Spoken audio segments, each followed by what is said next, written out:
এবার park circus ময়দানের দিকে নজর রাখবো। সেখানে একটি ইফতার পার্টিতে যোগ দিয়েছেন মুখ্যমন্ত্রী মমতা বন্দ্যোপাধ্যায়। সেই ছবি আপনাদের দেখাবো।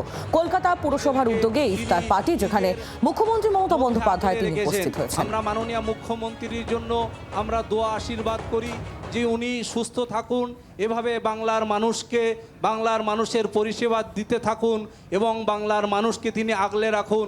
আজকে আমরা বাংলায় এই পবিত্র দাওয়াতি ইফতারে দেখুন, এখানে মুসলিমদের যেমন প্রতিনিধি আছে, এখানে জৈনদের প্রতিনিধি আছে, এখানে বৌদ্ধ সম্প্রদায়ের প্রতিনিধি আছে, এখানে জাতি ধর্ম দল মত নির্বিশেষে সমস্ত সম্প্রদায় সমস্ত ধর্মের প্রতিনিধিরা এখানে আছে।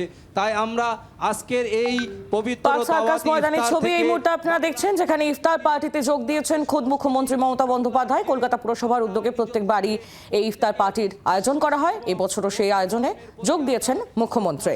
এটা আমরা অত্যন্ত দায়িত্ব নিয়ে